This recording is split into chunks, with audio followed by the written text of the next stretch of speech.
Hello everybody, it's your pal E.V.A here, and welcome back to another video.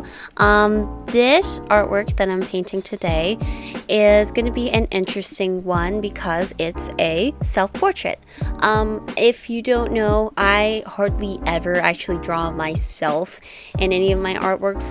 Even my little Sona that I'll use in my, as my brand, I guess, isn't really like me. It's more of like a character based off of me, and the way I actually draw myself is a lot different. And the reason why it's a self-portrait is because it's a little more of a personal work. I've talked about before how I made like a small series of artworks for a potential art gallery, and this was I figured this was the perfect one to end the month of June on. But yeah, so this composition that I'm doing is based off I believe it was an old draw this in your style entry on Instagram, where the concept was half of the artwork was unfinished and the other was finished, like fully rendered. And I saw my entry of that on my drive, and I was like, oh, that's cool, I should maybe do something like that again. And I had this composition in mind and thought it was the perfect time to do that, and I thought it would be perfect for a pride related artwork.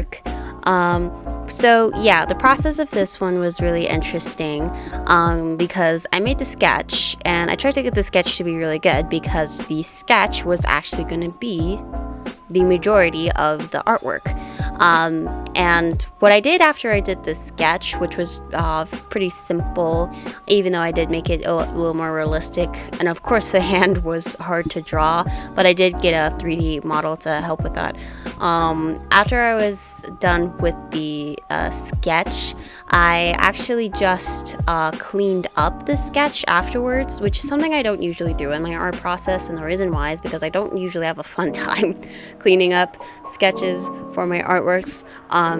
But for this one, I figured it would be the perfect way to do that, is to just clean up the sketch that I already put down. Later on, I do add like a little more texture to the actual sketch itself by adding some hatching shading, and even I use like a hatching brush. But I didn't do anything else to the actual sketch. Now, the actual like artwork version of it was where the paintbrush is sort of painting on my face, which is the eyes. And I was having a hard time figuring out what colors to use. For the rendering, I just stuck to how I normally render things, and including line art and everything. So it's very much just my normal style of rendering things. The only difficult thing was figuring out what colors to use. I wasn't sure if I wanted to use like realistic colors, like my actual skin and hair tone, or like more fantastical colors, but still based off of that. And I kind of wanted to incorporate my sunset color palette that I like using a lot. In the end, I just ended up using the colors from the non-binary flag and sort of creating like a gradient on my face with a sort of painterly texture to it. And I actually mimicked this for the background as well to make a little splash of color there. And I really like how this ended up looking, especially with the rendering. It looks pretty cool. And then for the eyes themselves, I did actually use some of the colors from my sunset color palette, and I think I ended up liking how that looks in the end as well. And yeah, that's because this is a really simple artwork. That's pretty much all I have to say about the artwork itself. So for the majority of the rest of the video, I think I'm going to talk a little bit about me being non-binary and queer. This is a self-portrait after all, which I did mainly because I thought it would make the most sense for this type of composition. But yeah, I don't consider this as like a coming out video or anything, because I've been very clear about being non-binary on the internet before. I literally have my pronouns in my little description. But yeah, I am non-binary. I do lean more towards agender. Like, if you don't know what agender means, it's basically like Do you have a gender? The answer is no, I do not. But I still do feel like non-binary does work for me as well. So I consider myself like a non-binary leaning towards a gender person. So yeah, and it's more of just like how I experience gender, which is, yeah, it's weird. And I actually talked about this last video, but to me, space kind of like, that's a good representation of how I experience gender, I guess. It's just in the void, but then it's got lots of stars and pretty sparkles and stuff. Yeah, while growing up, I obviously didn't know what being non-binary was, but I did know what being trans was, but I only knew what being binary trans was, so I didn't feel like it, fit me, because obviously it's, still very binary, trans man, trans woman, neither fit me, and I was like, okay, well, y'all are cool, but I don't think I'm one of you. I was wrong, obviously, but, the way I figured out what being non-binary was from a little show called She-Ra, and if you've seen She-Ra, you know exactly which character I'm talking about. That's right, Double Trouble. And I've actually talked about this in my color wheel video, where I talked about, where I drew Double Trouble for the color green, and I said that they literally stole my gender. And yeah, that's pretty much how that happened. Because when I saw Double Trouble, I just thought they were really cool, but everyone was using they, them pronouns for them, and I saw people online calling them non-binary, and I was like, wait, what? This is a thing? You could be this thing? How in the world? And then when I looked it up further, I don't actually quite remember when it clicked for me, but I think it was just like a moment of uh-oh.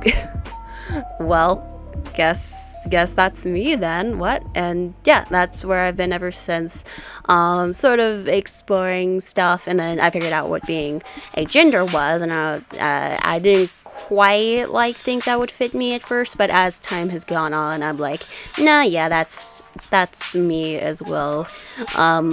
And yeah, and obviously this has come through a lot in my artwork. I draw a lot of non-binary characters, a lot of alien species that I have work very different gender-wise. A good example of this are the Aka and the Yojai in my comic Haiku's Magical World. I don't know if many of you have noticed this who have read the comics or seen artworks of the characters, but the way that men and women work, I guess, actually work differently.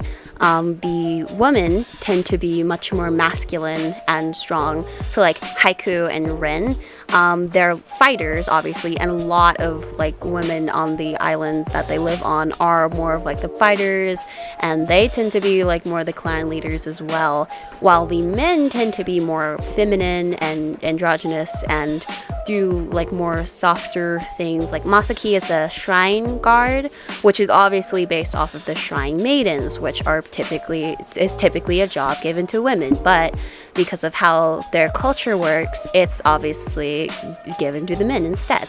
And I like doing stuff like that, changing up the rules of gender, because if it was up to me, there'd be no gender, but because I know I have cis and binary readers, I can't alienate them that much, so I'll give them something they can latch on to and they're probably familiar with.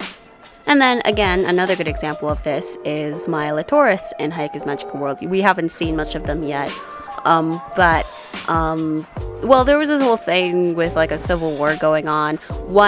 And they got separated into two kingdoms, but one kingdom of the Latoris, very non-binary, very gender fluid, polyamorous. They got the whole thing going on. They're very chill.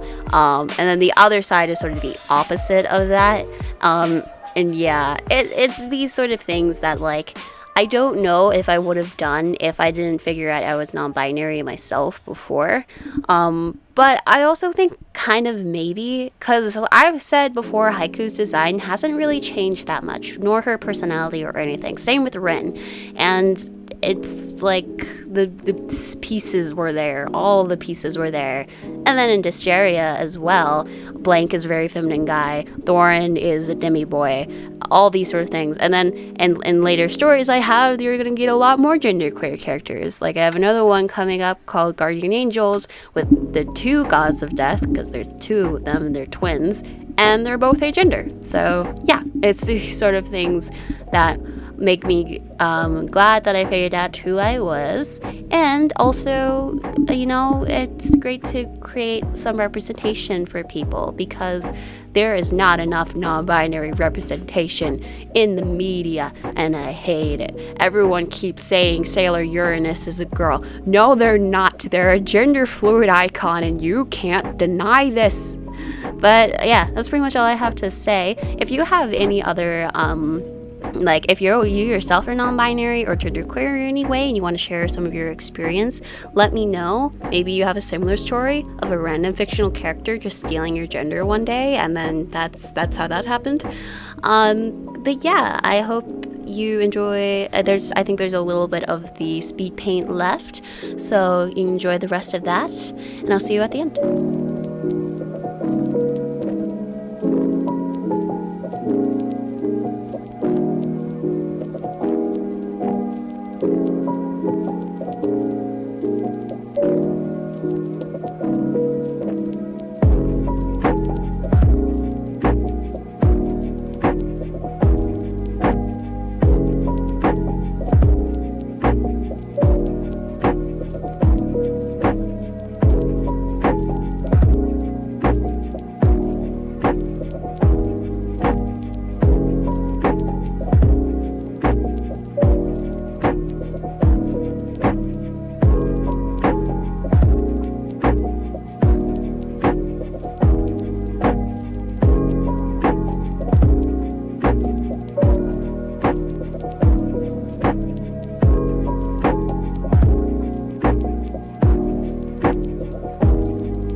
And that's the end of this video. I hope everyone had a good Pride Month this year. And I will do more stuff next year. Last year I did the scratch art stuff, and I didn't do that again this year, but I did some more queer related artwork. So yeah, if you have enjoyed this video, you can check out my artworks on Instagram or on Kara, which I have been posting on more frequently. I also post like all of my artworks from my videos on my community tab post. I think you guys have been, or some of you guys have been catching up with that. But yeah, I do that, and then I have my comics in the description below, which I just talked about. I have my store as well, where you can get mouse pads, mugs, and even shirts, and also my comic gloss charts. You can get all of that in the description below. And I will see you all in the next video. Bye!